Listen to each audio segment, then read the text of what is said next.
Live mula sa GMA Network Center, 20 taon nang nakatutok. 24 oras.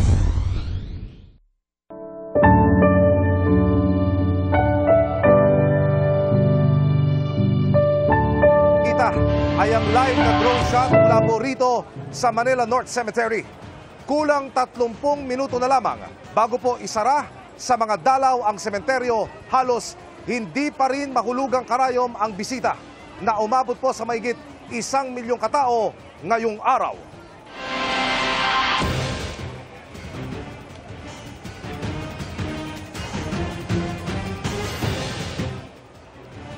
Magandang gabi po, Luzon, Visayas at Mindanao.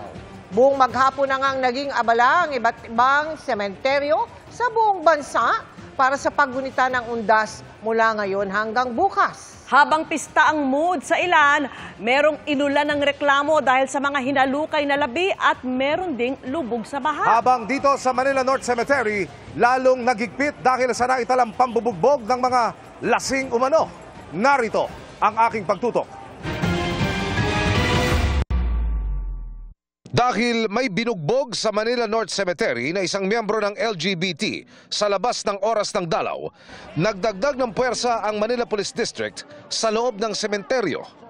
Nagkaroon ng away dahil sa kalasingan, pero ngayon iniimbestigahan na. Pero hindi nangyari ito sa oras ng dalaw. Nangyari ito ng madaling araw Lalong mahalaga ang seguridad, lalo't hindi mahulugang karayom ang dami ng mga tao sa entrada pa lamang ng sementeryo kanina. Malayo sa tumal ng dalaw kahapon. Mga kapuso, tumpak nga ang pagtaya ng mga otoridad. Pagsapit ng alas 11 ng tanghali, nararamdaman na ang dagsa ng mga tao. At sa kanila nga pagtaya kahapon, posibleng humigit pa sa 900,000 ang bilang ng mga kapuso nating papasyal dito sa Manila North Cemetery kumpara po noong isang taon. Dahil nga sa mas pinalawig na visiting hours. 5 ng umaga hanggang alas 7 ngayong gabi. Hawakan nyo ang nanay nyo. Mga bata, hawakan nyo ang nanay nyo sa may table. Baka biglang mawala po ang mga magulang nyo. Hanapin nyo mamaya sa paglabas. Bukod sa nagbibilin sa megaphone na halos labas na ang litid, hindi rin halos napapahinga ang mga rescue station sa dami ng mga nire-respondihan. Karamihan ng daing. Basta parang nahilo ko. Bakit ho? Sa init o sa dami ng tao? O pareho? Sa init, tsaka sa dami ng tao. Wala ho kayo kasama? Wala. Malapiesta ang mood dito. Sa labas, may mga maskot, tugtugan at ano-ano pang mga pakulo ang mga tindahan. Makapagbenta lang. Habang sa loob, may musoleyong nag-uumapaw ang pagkain. Tulad sa pista, pwedeng makikain sa kanila. Parang magaang lang ako sa kalooban ko magbigay. Kahit may 3 akong kasama, pasukin nila, pakakainin nila, kahit hindi nila kilala. Napailing si Pangulong Bongbong Marcos sa kanyang pagdalaw sa puntod ni dating Pangulong Ferdinand Marcos, kaugnay ng naging pahayag ni Vice President Sara Duterte tungkol sa labi ni Marcos Sr. Ipahuhukay umano ito ng bise kung hindi titigil ang mga Marcos sa gitna ng iringan nila. Nakatutok si Ivan Mayrina. Sa kanyang pagdalaw sa puntod ni dating Pangulong Ferdinand Marcos Sr. sa libingan ng mga bayani, nagpasalamat si Pangulong Bongbong Marcos sa mga taga-suportang inilala rin ang kanyang ama. Pagka meron tayong patay, nakalagay dyan, RIP, rest in peace. Siyempre, yan din ang ninanais natin para sa aking ama. Pero ang pagkakahimlay ng kanyang ama doon, naging paksa ng mga pahayag kamakailan ni Vice President Sara Duterte. Isang beses sinabihan ko talaga si Senator Amy. Sabi ko sa kanya, kung hindi kayo tumigil, huhukayin ko yung tatay ninyo. Itatapon ko siya sa West Philippine Sea. Kaya ngayong undas, tinanong ko tungkol dyan ang Pangulo. I'd like to ask of your thoughts about the statement made by the Vice President about the remains of your father. November 2016 nang ilagak sa libingan ng mga bayani ang mga labi ng nakatatandang Marcos. Inabot muna ng halos 3 dekada bago yan nangyari. Ilang buwan matapos maupo sa pwesto si dating Pangulong Rodrigo Duterte sa kabilayan ng mga petisyon para harangin ito sa Korte Suprema. Ito rin ang isa sa mga basehan ng alyansang Marcos Duterte. Pero sa mga maanghang na salitang binitiwan ng bise, Tuluyan na nga bang nabasag ang alyansa? Sagot ng Pangulo. Let's talk about it some other time. Kasama ng Pangulong dumalo sa puntod ni Marcos Sr. ang ina at dating First Lady Imelda Marcos.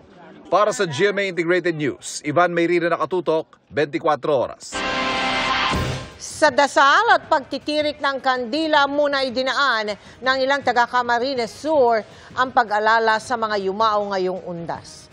Pahirapan kasi ang pagdalaw sa mga puntod na lubog sa hanggang baywang na baha. Nakatutok si Ian Cruz.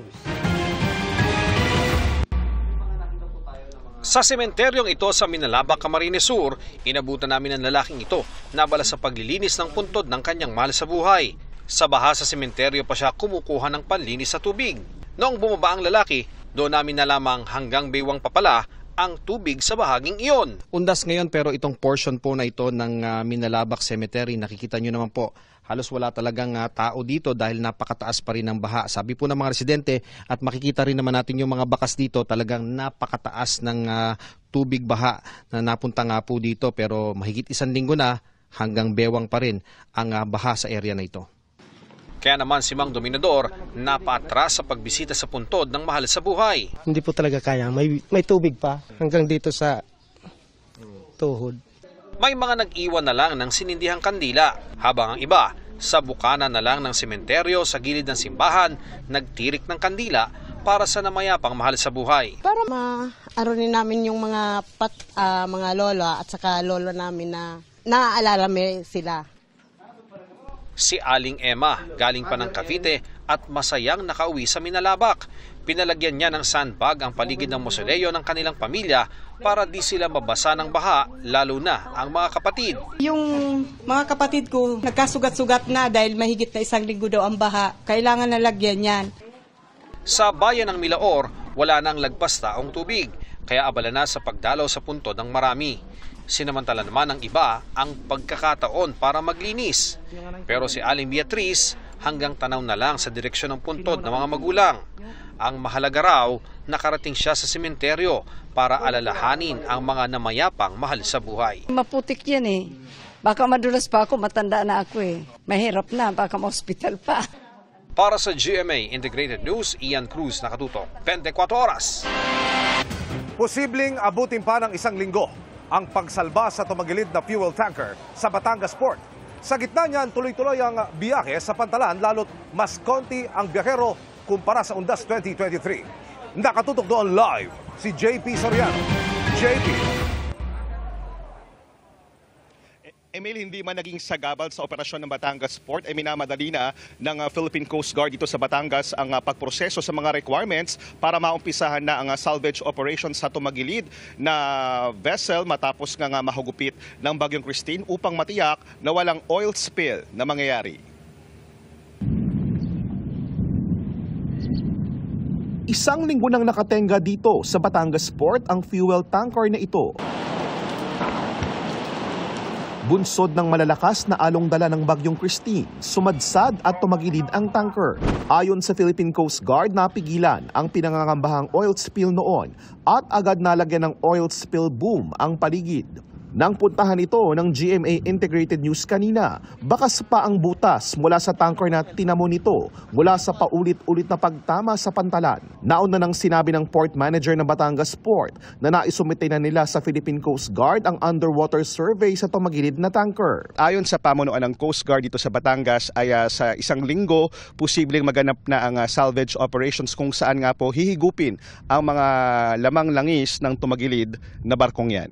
Antayin natin sir yung plano nila sir kung i-extract nila sir yung yung laman sa loob, yung fuel, then after that or hatakin natin siya sir, then papatchingan, depende po yun sa kung paano approach ng Salvor at yung plano nila. Then after that, evaluate naman po natin yan sir para maging safe yung operation na yan. Ang tanker na ito ang dati nang naaktuhan ng mga otoridad na sangkot umano sa paihi noong October 16. Nauna nang sinabi ng pamunuan ng Batangas Port na hindi naman nakaapekto sa operasyon ng passenger terminal ngayong Undas Long Weekend ang pag-ukupa ng tumagilid na tanker sa ilang daungan ng pantalan. Ayon sa mga nakausap naming staff ng RoRo at Fastcraft dito sa port, Ibang-iba raw ang dami ng mga pasahero ngayong undas kumpara noong undas 2023. Marahil may epekto raw ang nagdaang mga bagyo sa desisyon ng mga biyaherong wag na munang ituloy ang lakad ngayon. Last year po, puno talaga. Di man punuan ang mga biyahe ng Roro papunta sa ilang bayan ng Mindoro, Romblon at iba't ibang bahagi ng Visayas, may mga humahabol naman sa Puerto Galera na isa sa pinakatanyag na beach resort sa Pilipinas. Kabilang diyan ang Dutch national na si Michael na binata pa nung huling nagpunta sa Puerto Galera. Ngayon, bit-bit na niya ang 3 anak sa isa raw sa pinakapaborito niyang pasyalan sa Pilipinas. Because of the nice atmosphere and the beaches you have there, and the resorts and hotels are a bit more easy to go to.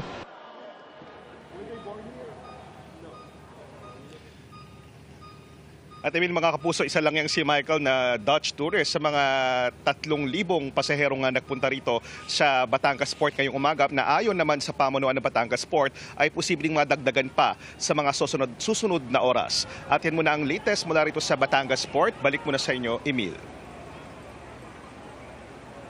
Maraming salamat, JP Soriano.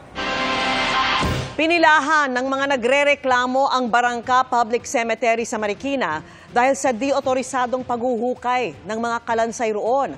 Ang ilan sa kanila, lapida na lang ang dinatnan ngayong undas. At nakatutok doon live si June Veneracion. June. Vicky, sa initial accounting ng City Hall ng Marikina ay umabot na sa 65 ang bilang ng mga labi na iligal na hinukay at itinambak na lang sa isang bahagi nitong Barangka Public Cemetery. Inaasahan na tataas pa ang bilang na yan. Ngayong araw ng undas, Vicky, ay pila-pila ang mga nagrereklamong kamag-anak ng mga yumao na inalis sa kanilang pinaglibingan. Aalayan sana ng bulaklak at kandila ni Aling Carmen, ang asawang nakahimlay sa Barangka Public Cemetery sa Marikina. Pero ibang tao na ang nakalibing sa nicho nang dumalaw siya ngayong araw ng undas. Ang lapida ng kanyang asawa, naiwan lang sa lapag. Alam mo naman, lagi kitang dinadalaw dito. Dinadalang kita ng bulaklak kasi sabi mo tuwing dinadalaw kita, dadala ng bulaklak. 2 na nga lang kami ng anak mo dito. Yung ganito magmabuta namin, wala ka na. Masakit sa abong nila. Ganon din ang dinatnan ni Beng nang dalawin ang mga magulang. Naitay, sana makita ko pa yung mga boto nyo para mailipat sa ibang nicho. Para may madalaw pa rin kami. Kanina, pila-pila ang mga nagrereklamo sa opisina ng Barangka Public Cemetery dahil niboto ng kanilang mga mahal sa buhay ay hindi na nila mahanap. Kaanak sila ng mga yumaong tinanggal sa mga nicho dahil sa pagsunod daw sa ordinansa ng lungsod na nagsasabing hanggang 5 taon lang pwedeng manatili ang mga inililibing doon. Pero sabi ng City Hall, merong moratorium o pinapatigil na ang pagpapatupad dito. Illegal din daw ang exhumation dahil walang permit mula sa City Hall. Sa initial accounting ng lokal na pamahalaan, umabot na sa 63 ang bilang ng mga labi na walang pakundangan na itinambak na lang sa sementeryo. Sinampahan na ng mga reklamong administratibo at paglabag sa Presidential Decree 856 o ang Code on Sanitation of the Philippines ang tagapamahala sa sementeryo at 5 iba pa dahil sa illegal umanong paghukay sa mga labi. Sinusubukan pa naming makuha ang kanilang panig. Parang sindikato talaga na nagbubukas sila ng nicho, tapos yung nichong nabubuksan, ino-offer nila for a fee, may bayad. Pero yung bayad na yon, sila lang ang nakagkakaintindihan. Nagkaroon pa ng kumprontasyon nang makita ng isang dalaw. Ang grupong anyay, nabayaran niya para ilipat sa ibang nicho ang mga kamag-anak, pero tinanggal din.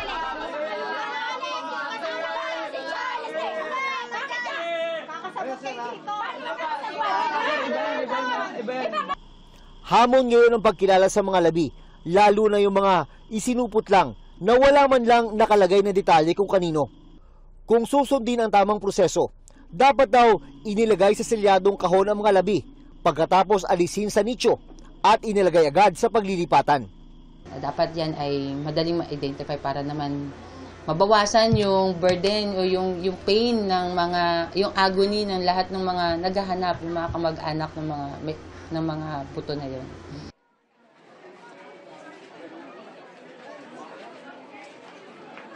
Vicky, bukas ay magpapamisa ang city government ng Marikina dito sa sementeryo para nga dun sa mga labi na illegal na hinukay. Kapag papayag naman yung kanilang pamilya, ay nag-aalok ang city government ng libreng cremation para sa mga yumao. Vicky.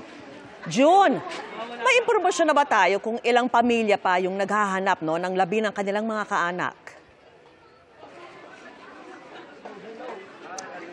Sa ngayon, Vicky, mahirap pang sabihin kung ilan dahil dumadagdag pa yung bilang. Sa initial accounting nga ay nasa 65 yung mga human remains na nakuha at na-account na ng city government. Pero ito ang latest update natin mula sa Office of the Acting Administrator nitong sementeryo. Nasa 40 na relatives na yung kanilang nai-interview. Kailangan isagawa yung pag-i-interview na yan, Vicky, para na rin makakalap ng mga impormasyon tungkol doon sa kanilang mga hinahanap na kamag-anak na pagpunta nga nila rito, yung mga lapida na lang nung kanilang naabutan, yung mga buto, hindi na nila makita, Vicky.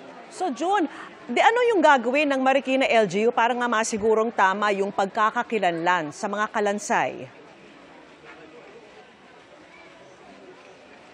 Itong proseso ng pag-interview sa mga pamilya, Vicky, ay kasama yan doon sa proseso para ma-identify yung mga kalansay. Pero bukod dyan, ang tinitingnan nilang worst case scenario, kasi may mga supot dito na walang label, dyan talaga sila mahihirapan. Although yung iba ay meron doon medyo madali-dali, pero meron talagang mga supot na walang label na pagkakakilanlan kung sino ang laman ng mga supot na yon. Doon sila nakikita na yung challenges na kanilang nakikita, Vicky. At isa nga sa option na kanilang pinag-aaralan ngayon yung pagsuri sa dental records ng mga yumao. Pero yan ay kailangan pa daw ipaalam nila, rekomendasyon pa lang yan sa ngayon, kailangan pa nilang ipaalam yan sa mismong city government ng Marikina. Vicky. Sige, maraming salamat sa iyo, June Veneracion. Sabay sa pagganda ng panahon ang inaasahang pagdagsa ng mga turistang maglo-long undas weekend sa Baguio City. Mahigpit ang seguridad sa mga pasyalan pati po sa mga sementeryo. Maki-update tayo sa City of Pines sa pagtutok live ni Jasmine Gabriel Galvan ng GMA Regional TV. Jasmine. Emil, maraming turista ang piniling umakyat sa lungsod ng Baguio para i-enjoy ang long weekend. Maaga nag-ikot para mag-inspeksyon sa mga bentahan ng bulaklak sa Malcolm Square sa Baguio City ang PNP. Yan ay kahit kukonti ang namimili ngayong undas. Ang mga negosyante naman umaaray sa matumal na bentahan kahit mas lalo pang bumaba ang presyo ng mga bulaklak. Yung iba, binababalik na namin sa kung ano yung kuha ng presyo namin na pinangbili namin sa mga farmer. Sayang din naman pagka ganitong kaganda-ganda, itapon mo lang pagkatapos ng undas. Sa mga sementeryo naman, maaga nagsidatingan ng ilan. Si Pierre, kasama ang mga anak na pumunta sa Baguio City Public Cemetery.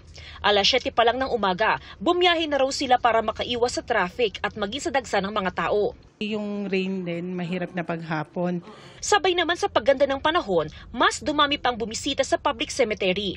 Ayon sa Baguio City Police Office, inaasahang aabot sa mahigit 50,000 katao ngayong araw ang pupunta sa pinakamalaking sementeryo sa City of Pines. Para mabilis ang pasok ng mga tao, nakabukod ang entrance ng babae sa lalaki. May ipinatupad din na traffic scheme. Dito naman sa Nagilian Road, same as last year, meron lang tayong nilagay na control point. Bukod sa Baguio City, mahigpit ding binantayan ng otoridad ang nasa 200 sementeryo sa Cordillera Administrative Region. Binabantayan din ng mga pasyalan. Kumpara kasi nung nakaraang mga araw, mas marami raw ang turista ngayon ayon sa BCPO. Posible pa yan madagdagan dahil long weekend. Yung weather mo ng Baguio, talagang binibisita po yan, dinadayo po yan. So we expect the usual na pagpunta ng mga bisita po dito by the 1,000. Ang magkakaibigan na ito mula sa Negros, napiling sa Baguio City mag-long weekend para makapag-relax. Maganda naman po, at saka thankfully na maganda na po yung weather, at saka wala na po yung bagyo. Ngayon pa lang, nag-abiso ng otoridad sa posibleng traffic build-up ng mga sasakyan ngayong long weekend. Emil, ayon sa PNP, naasahang mas marami pang turista ang aakyat sa lungsod ng Baguio ngayong weekend. Samantala, para po doon sa mga aakyat pa lamang sa City of Pines, possible po sa lahat ng motorista ang Marcos Highway at Nagilian Road. Emil?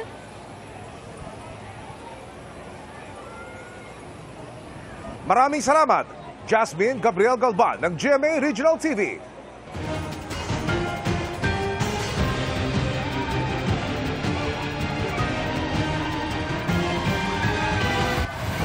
Dahil baha, takaw disgrasya sa ilang sementeryo sa Pangasinan. Sa isa, may nadulas pang senior citizen. Nakatutok si CJ Torida ng GMA Regional TV. Lubog sa baha, pero di yan alintana ng ilang taga-Dagupan para alalahanin ang yumao nilang kaanak sa Roman Catholic Cemetery. Okay lang naman. Basta nakadalaw ako sa mga mahal ko sa buhay, okay lang. Kahit na ganito ang sitwasyon, okay lang naman, masaya din. At least nakadalaw kami. Pinasadya na po nila yan eh. Kasi talagang bahayin po dito sa pwesto na ito. High tide lang, ulan lang, baha na agad dito. Pagkakataon naman ito para sa ilan na kumita sa pamamagitan ng pagpaparenta ng bota. Baha kasi baka maputik yung baka madulas pa sila o matusok ng mga bubog, ganun. Kaya nagpaparenta kami pang samantala. Masyadong malalim doon sa ma'am.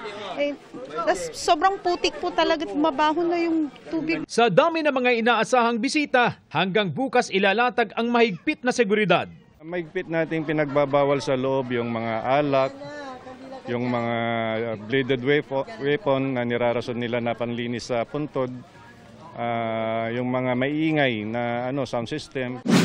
Full force din ang pagbabantay ng mga otoridad sa mga sementeryo sa Calasiao. Isa sa mga nirespondihan ang senior citizen na nadulas sa loob ng sementeryo. May mga tumaas din ang presyon na agad inalalayan. Kaninang umaga, may mga nakumpiska ring itak ang pulisya. Maganda na ang panahon ngayong araw, pero di pa rin humuhupa ang baha na idinulot ng malakas na ulan kahapon. Mahirap lumusong kasi ito siguradong may virus. Di na yan ininda ng 72 anyos na si Lola Lorenza na napalusong sa tubig. Kung hindi sana umulan kahapon, sana konti yung tubig dito. Umulan na naman kasi. Mula sa GMA Regional TV at GMA Integrated News, CJ Torida, nakatutok 24 oras. Patuloy ang paghahanap sa cargo vessel na nawala sa kasagsagan ng Bagyong Christine na may sakay na 11 tao. Iniimbestigahan na kung galing sa barko ang ilang naglutangang kalabaw at ang umano'y natagpuang bangkay. Nakatutok si Mau Gonzalez.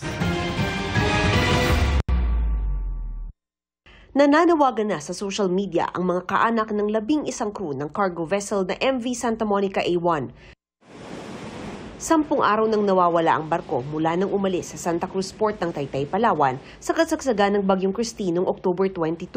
Karga rin ng barko ang mahigit 100 kalabaw at ang cowboy nila o bantay na si Alberto Esparagosa. Ang huli po namin kausap sa kanya ng Mr. ko ay dito sa Kasiyan.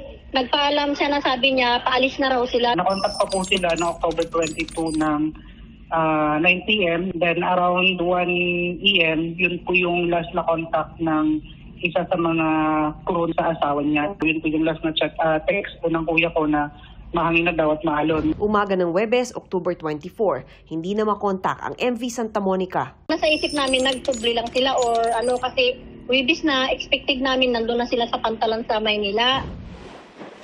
Noong araw ring yon, nireport na nila sa PCG na hindi makontak ang barko. At nitong October 27, isang kalabaw na pinaniniwala ang sakay ng barko ang inanod sa dalampasigan ng Paluan Occidental, Mindoro. Bloated na ang kalabaw.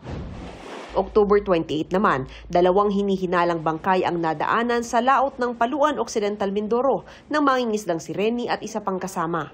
Kwento ni Renny, akala niya nung una ay manikin ang nadaanan niya. Nakataob daw ang hinihinalang bangkay, wala ng buhok, nakasuot ng green na pangitaas at black na cycling shorts.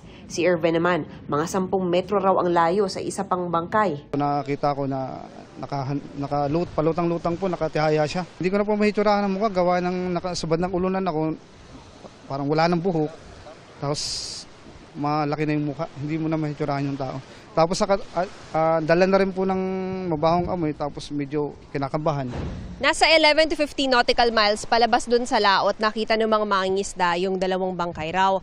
Yun nga lang, ang problema kasi, ganito lang yung mga bangka na ginagamit nila. Yung mga pang-single lang, pang-isahang mangingisda, kaya hindi naman nila mabitbit din yung mga bangkay. Ang ginawa nila ay dali-dali silang bumalik dito sa Dalampasigan para mai-report. Kaya nga lang, nung puntahan ulit ng mga otoridad ng Philippine Coast Guard yung mga bangkay dun sa laot, wala na raw silang nakita dun sa area na unang pinuntahan ng mga mangingisda. Hindi po talaga pwedeng hilahin kasi nga wala mo lang akong cadaver bag. Bukod sa hinihinalang bangkay, may nakita ring palutang-lutang ng mga kalabaw si Irvin. Nasa 20 to 30 peraso ng kalabaw ang nakita ko po. Yun naman po sobrang baho na kasi lubo na. Sa ngayon, vine-verify pa ng PCG ang impormasyon sa mga bangkay. Hindi kasi sila nakalaot nitong mga nagdaang araw dahil sa bagyo. Pero kanina, nagsimula na ang seaborne patrol ng PCG Occidental Mindoro. May na-recover sila mga crate, pero i-check pa ng PCG kung sakay ang mga ito ng nawawalang barko. May nakuha ring mga basyong LPG tank, life rings at life jacket na may tatak na MV Santa Monica, ang ilang mangingisda sa bayan ng Mamburao. Nagsagawa na ng aerial search ang PCG sa bahagi ng Palawan at Mindoro, pero hindi pa rin natutunton ang nawawalang barko. Dasal ngayon ang mga kaanak ng sakay ng MV Santa Monica. Siyempre po ma'am, makita pa rin sila na buhay, siyempre, at masakit din po sa pamilya ng mga naiwan, gawa ng sila lang din ho yung mga inaasahan ng mga pamilya. Ang hiling lang namin ay makita man lang sila kahit buhay man or sabihin na natin kung ano man ang nangyari sa kanila. Para sa GMA Integrated News, Mav Gonzalez, nakatutok, 24 oras. Good evening mga kapuso! Nalagay sa hot seat si Kapuso Action Prince Ruru Madrid sa GMA Public Affairs Cooking Talk Show on GTV na Lutong Bahay. Naungkat kasi ang panliligaw niya noon kay Barbie Fortesa. Yan ang chika ni Nelson Canlas. Bago pa maglayag ang kani-kanilang love team ngayon, marami na ang nagsiship noon kina Ruru Madrid at Barbie Fortesa nang magkatambal sa iba't ibang proyekto. Pero sa kanyang guesting sa latest episode ng GMA Public Affairs Cooking Talk Show on GTV na Lutong Bahay hosted by Mikey Quintos, inamin ni Kapuso Action Prince at Lolong Star na minsan daw niyang niligawan ang Kapuso Drama Princess. Niligawan mo pero binasted ka? 14, 15 lang yata ako. Si Barbie. Fortesa? Oo. 14 ako, niligawan ko siya. Ang ginawa ko, binigyan ko siya ng tsinelas. Hindi ko alam yung size niya. Tapos sinuot niya patakbo papalayo sa'yo. Pero all's well that ends well dahil magkaibigan na sila ni Barbie. In fact, good friends din sila ng boyfriend ni Barbie na si Jack Roberto. At magkaibigan din si Barbie at girlfriend ni Ruru na si Bianca Umali. Marami ring maiintrigang tanong tungkol sa kanyang career. Nakaramdam ka na ba na lumaki yung ulo mo? Sige, sasagutin ko yan. Sagot. Hindi yumabang, pero parang wini-wing ko na lang yung mga ginagawa ko. Like, parang iniisip ko na wala na makakapigil sa akin, na kahit na matutupad ko lahat ng pangarap ko, kahit di ko na masyadong galingan itong mga ginagawa ko. Lagi akong gumigimik, lumalabas ako, hindi ko masyadong sineseryoso yung mga ginagawa ko. Nakampante. Oo, nakampante. Paano ka na-humble? Paano ka nagising? Naranasan ko Nagpa-plateau yung career ko. Bukod sa aminan, may mga na-discover din si Mikey kay Ruru sa kanyang bag raid. Nelson Canlas, updated sa Showbiz Happenings. Grasya ang inabot ng isang dalaw sa Pasay City Cemetery matapos malaglag mula sa mataas na nicho. Sa Manila South Cemetery naman, kabilang sa mahigit 100,000 dumagsa ang ilang bata at senior citizen. Nakatutok doon live si Mark Salazar. Mark. Emil, mula 5 a.m. hanggang ngayon ay umabot ng mahigit sa 200,000 ang dumalaw dito sa Manila South Cemetery. At yan huy mas mababa kaysa inasahan. Paglampas ng tanghali, nagsimulang bumuhos ang mga dadalaw sa Manila South Cemetery. Since 12 noon hanggang 1 o'clock, biglang dumami ang volume ng tao from 37,000, mabot siya ng 45,000 plus. Anong oras kaya? Ito po, expect natin pag between 2, 3, 4 p.m. Doon po dumadami ang volume. Dumagsa pasado alas 4 ang mga tao sa sementeryo. Dikit-dikit na ang mga naglalakad papasok. Kasama po mga bata at senior citizen. Pakiingatan po sila pagpasok sa loob dahil sobrang daming tao na po. At maaari po magtungo sa bandang kaliwa para i-rehistro po ang mga bata para mabigyan ng mga name tag. Mahigit 2,000 ang mga batang naiparehistro sa entrance at kasamang nakipagsiksikan sa sementeryo. Mabilis namang nakakapasok ang mga tao, maliban kung may kumpiskahang nagaganap sa gate. Mahigpit pong pinagbabawal sa loob ng sementeryo ang alak, sigarilyo, lighter, matutulis na bagay na maaaring ipasok pagdating po sa loob. Maraming salamat po. Nakisama nga ang panahon pero tanghali pa lang kanina ang dami ng na-high blood na may edad. Sa BP na assessment natin, marami nagpa-BP, nasa 170 plus. Yun nga, karamihan nagsushoot up yung BP dahil sa tindi ng init. Sa Pasay City Cemetery naman, taliwas sa inaasahan, hindi raw ganun karami ang dumating. Nabigla kami kasi ngayon lang kami pumunta ng November 1 na maluwag. Kumbaga, hindi kami nahirapan. Normal naman, tahimik pa as of now. Walang ibang aberya maliban sa isang teenager na nahulog mula sa second level ng nicho. Andun siya sa taas, nag-aano siya, pintura, tapos sabi ko, alika, bumaba ka dyan, kakain muna tayo. Nandito na ako, nung narinig ko may kumalabog, malakas. Nilapatan naman na ng lunas ang bata sa medical station ng Red Cross.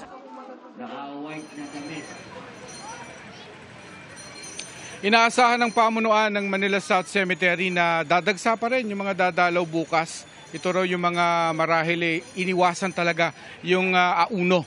Sa puntong ito, nakikita nyo ang mga kababayan natin nag-uuwian na dahil kanina pa silang inabisuhan na istriktong ipapatupad ang pagsasara ng sementeryo at 7 p.m. Emil?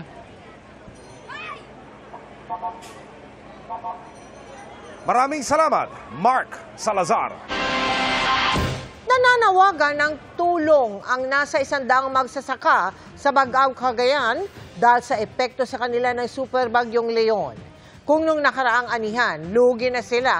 Ngayon, mukhang kailangan na naman daw nilang umutang. Nakatutok si Jonathan Andal.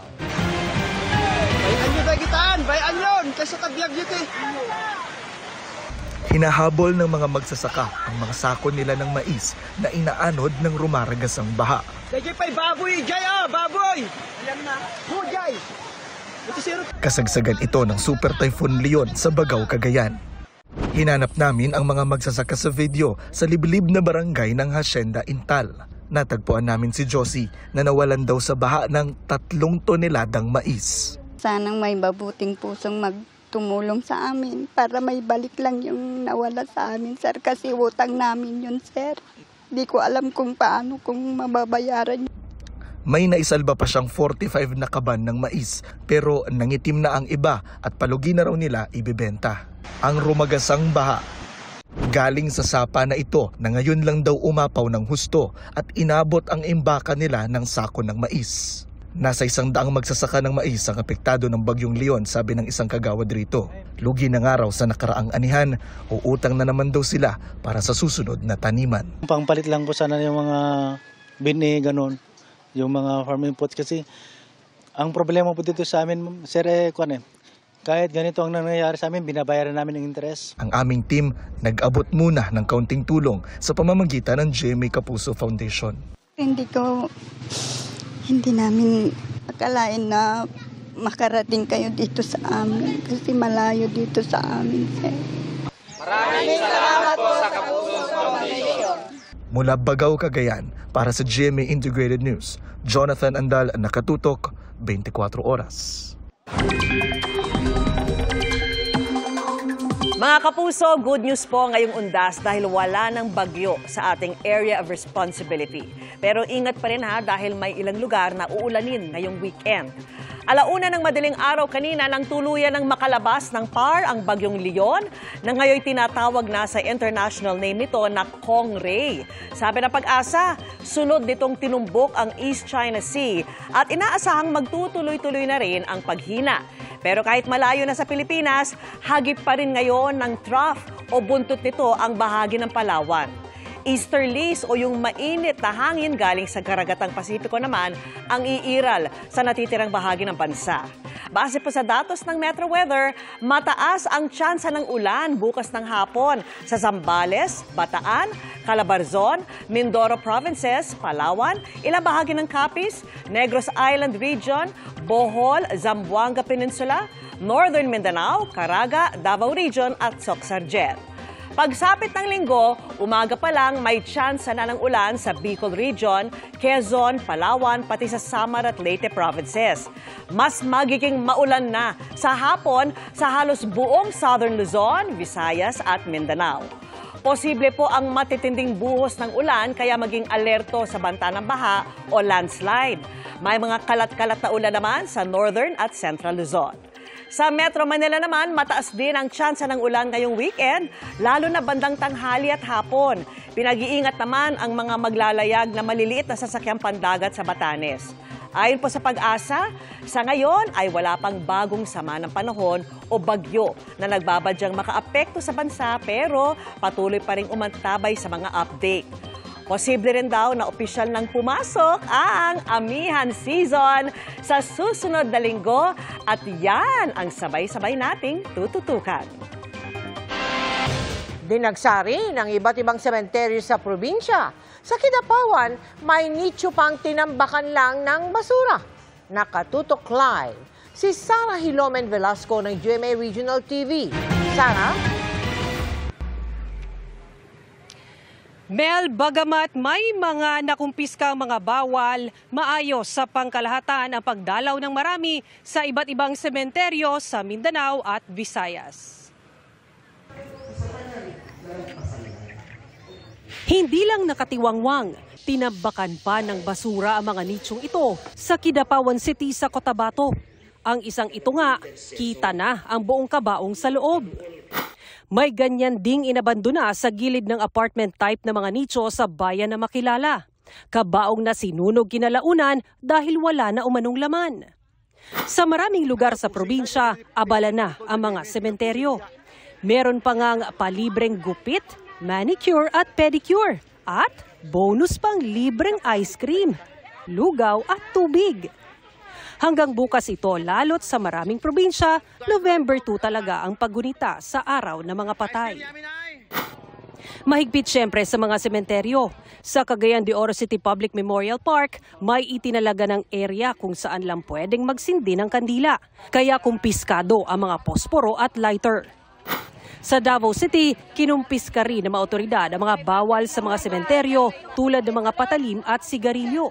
Kabilang ang Davao City sa mga November 2 talaga nag-uundas. Kaya sa Lubugan Public Cemetery, may mga kabataan pang nag-aalok ng serbisyong pagpipintura at paglilinis ng pansyon ngayon. Sina Nanay Rosel, ngayon din naglilinis ng puntod ng panganay bago ang pagbisita muli nila bukas at ng iba pang kaanak. Pero lagi naman daw sila rito. Every month yung minagaduawan niya. Wag na mo ang ginakuan.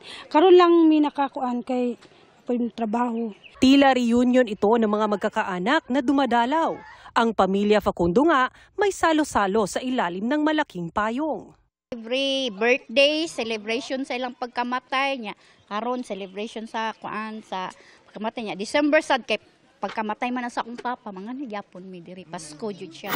Sa Roman Catholic Cemetery naman, inadornohan ng mga bulaklak ang mausoleo ng mga magulang ni dating Pangulong Rodrigo Duterte na inaasahang dadalaw ngayong gabi.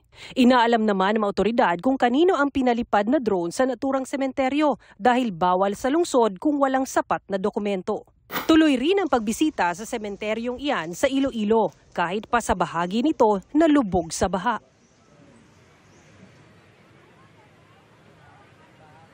Mel, sa ngayon ay unti-unti na nagsisiuwian ang mga dumalaw rito sa Davao Memorial Park, lalo't hanggang alas 8 lang ng gabi ito bukas. Alas 6 ng umaga muli bukas, papayagan ng mga bisita na pinapayuhang magbaon ng tubig at magdala ng payong upang may panangga sa init ng araw. Mel?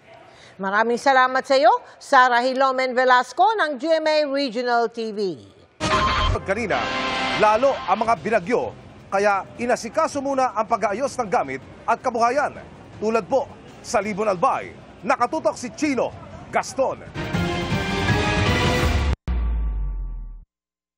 Araw ng undas pero ngayon pa lang inaayos ng pamilya ni Arnel Quite ang puntod ng kanyang ina sa Libon Public Cemetery. Isa sila sa mga magsasakang nasalanta ng malakas na hagupit ng Bagyong Christine. Kaya inuna muna nila ang paggapas ng mga binahang palay bago ito masira. Isa ang Libon sa mga bayan ng Albay na nakaranas ng matinding pagbaha at landslide at pagkaputol ng mga kalsada. Kanina, mangilan-ngilan lang ang dumadalaw sa kanilang mga yumao sa sementeryo. Kasi inuna mo po na namin yung palaya na nalubog sa baha. Mga 2 araw na kami nag-aani. Hindi pa nga tapos. Kaya ngayon pa lang kami nag-umpisa na magpintura.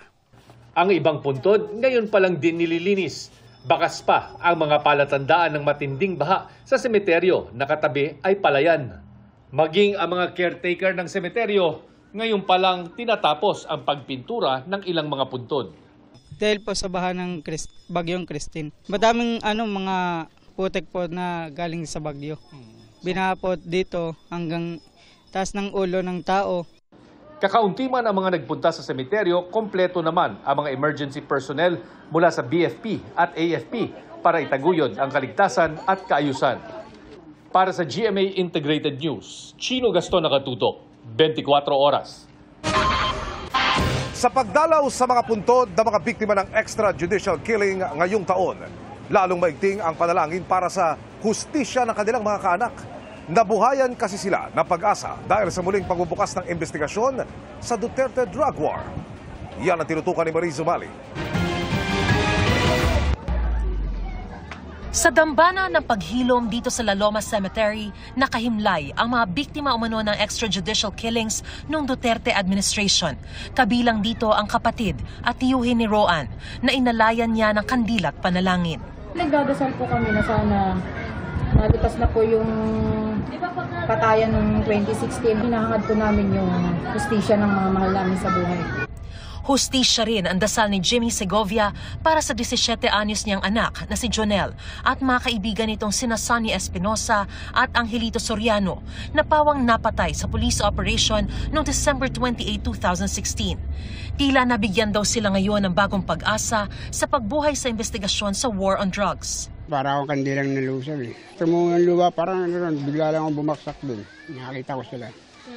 Siya pinakamaraming tama, 13. Nararamdaman ko po na parang mabigyan ng hustisya ng anak ko. Kanina, binasbasan ng nag-iikot na lay minister ang kanilang mga puntod. Sa buong maghapon walang patid ang dating ng mga dumadalaw sa kanilang mga kaanak sa sementeryo, kaya mahigpit ang seguridad na ipinatutupad. May nag-iikot ding medical and rescue personnel para magbigay ng libreng blood pressure at first aid sa mga nasugatan. Sa sobra pong init, yung pakiramdam ko po nag-iba po. Parang nahilo, medyo lumabo ang mata. Pahirapan naman ang pagpunta sa ilang mga patong-patong na puntod, bagay na tsinatsaga ng mga dalaw para sa alaala ng kanilang mga yumao. 27 years na siyang wala sa amin. Pero yun pa rin, kahit pa naalala pa rin namin siya, yung mga pagmamahal niya sa amin. Bakit paraog? Nakaraan nga po, nadulas ako, nadusot ako sa butas. Kasi masaya kami pag nakikita namin yung pamilya namin, yung malamin sa buhay. Sa pag-iikot naman namin sa Tala Cemetery, tumambad ang ilang pang problema. Dito sa bahaging ito ng Tala Cemetery, makikita ang ilang mga nawasak na mga nitsyong gaya nito. Na kahit ito po, 2022 pa lang yumao, ay bumigay na mismong sementong nakatabon, kaya na-expose na rin po ang mismong kabaong. Ikinababahala po ito ng mga otoridad dahil sa posibleng peligrong maidulot nito sa mga bumibisita rito sa sementeryo. Kakaroon po siya ng cause ng mga amoy at saka minsan may viruses na baka kumalat. Posible po na substandard po yung pagkakagawa ng nicho. No?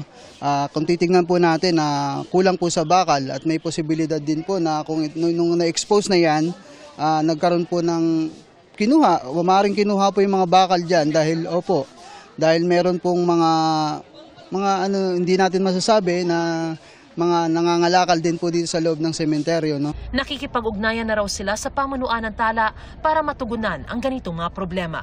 Para sa GMA Integrated News, Mariz Umali naktutok, 24 oras. Nabulabog ang mga bumisita sa Bagbag Cemetery sa Novaliches, Quezon City kanina.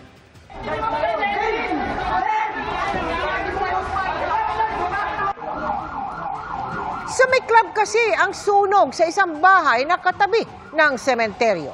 Umabot sa ikalawang alarma ang sunog na mabilis kumalat. Pumutok na electric fan ang tinitignan ugat ng apoy. For one night, nag-play dress-up ang ilan sa international and local stars para sa Halloween. At simple dinner treat naman ang party na inorganize ng Dongyan. Makichika kay Nelson Canlas.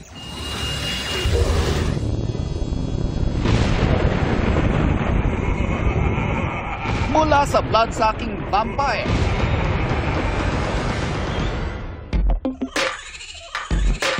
Wicked Witch of the West ang peg this Halloween ng Filipino-American singer na si Olivia Rodrigo.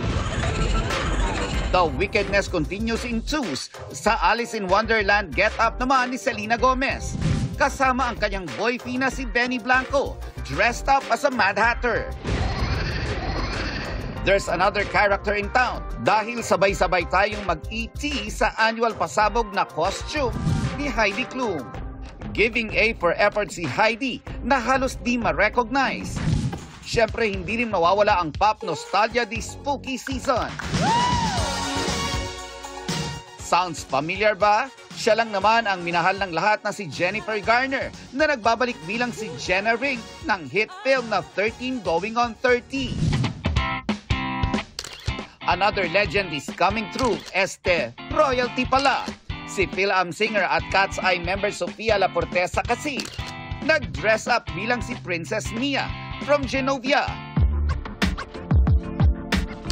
May isa pang princess in town and it's the Princess of Pop herself, Britney Spears. Ang iconic OOTD na yan brought to you by Paris Hilton. But wait, there's more. Hindi rin magpapatalo ang iba pang stars, gaya ni Kim Kardashian na nagbihis ala albino alligator.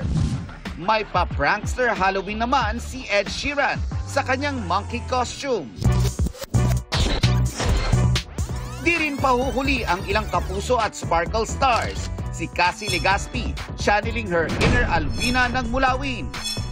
Feline fighter naman ang drama ni sparkle artist at cosplayer na si Myrtle Sarosa. Habang si Sparkle Beauty Queen Beatrice Luigi Gomez, scary joker ang atake. Very cute naman si Barbie Fortesa na naki-trick or treat kasama ang kanyang kapatid sa Chicago, Illinois. Dressed as a sexy character from the cartoons na Monsters Inc. Ang Halloween ay dinaan naman sa simpleng ngunit espesyal na dinner ng Dante Squad para sa kanilang mga kaibigan. Naki-ladies bonding si Yan Yan sa kanyang mga kapwa-kapuso leading ladies na sina Bianca Umali, Isabel Ortega, Julian San Jose, Kailin Alcantara at kaibigang si Dayan Medina. Si Dong naman, kasama sina Miguel Tan Felix, Raver at Trojan Cruz, Paul Salas, Ruru Madrid at mga pinsang sina Arthur Solinap at Carlo Gonzalez. Si Miguel, may cute bonding pa sa bunso ng Dongyan na si Sixto.